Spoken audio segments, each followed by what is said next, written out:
Hello दोस्तों, वैसे तो भारत भूमि कई अनसुलझे रहस्यों का गढ़ भी मानी जाती है। यहाँ कई ऐसे प्राचीन स्थल मौजूद हैं जो अपने डरावने अनुभवों के लिए चर्चा का विषय रहे हैं। इनमें प्राचीन खंडरनुमा किलों से लेकर अंग्रेजों द्वारा बनाए गए भवन भी शामिल हैं। कोलकाता की नेशनल लाइब्रेरी को हॉन्टेड प्लेस ऑफ इंडिया की सूची में शामिल किया गया है। ये नेशनल लाइब्रेरी अपनी दुर्लभ किताबों और डरावने अनुभवों के लिए जानी जाती है। कोलकाता की नेशनल लाइब्रेरी शहर के बेलवेडर रोड के पास मौजूद है। भारत की आज़ादी से पहले ये गवर्नर जनरल ऑफ इंडिया का आधिकारिक आवास हुआ करती थी। यहाँ लगभग 22 लाख किताबों और पुराने दस्तावेजों को संग्रहित किया गया है। सन 1757 में बंगाल के नवाब सिराजुद्दौला को धोखे से हराकर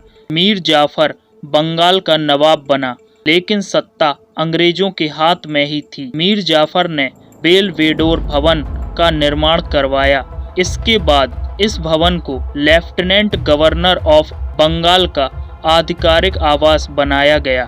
फिर 1836 में यहाँ से कोलकाता पब्लिक लाइब्रेरी को शुरू किया गया। प्रिंस द्वारकानाथ टैगोर को कलकत्ता पब्लिक लाइब्रेरी का पहला अधिकारी बनाया गया।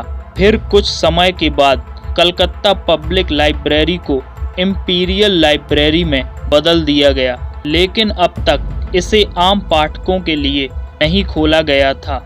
अंत में भारत की आज़ादी के बाद इंपीरियल लाइब्रेरी को कोलकाता नेशनल लाइब्रेरी बना दिया गया।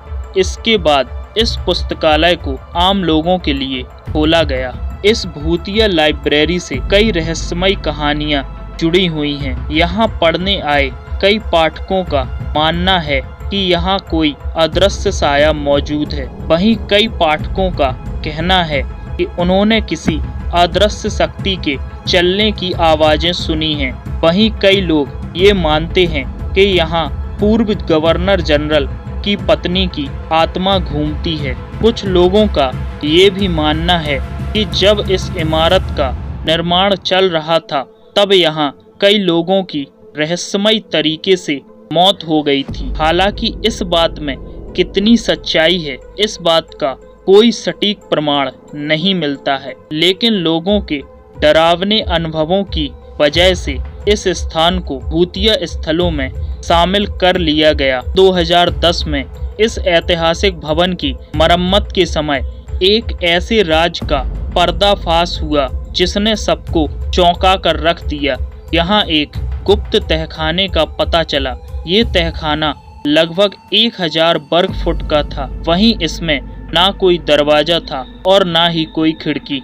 कई लोगों का मानना था कि इस तहखाने का इस्तेमाल यातना कक्ष के रूप में किया जाता था, जिसमें लोगों को दर्दनाक सजाएं दी जाती थीं। हालांकि इस बात में कितनी सच्चाई है, इसका पता आज तक नहीं लग सका। तो दोस्तों, ऐसी ही वीडियो देखने के लिए शॉर्ट में नॉलेज चैनल को लाइक, शेयर और सब्सक्राइब जरूर करें।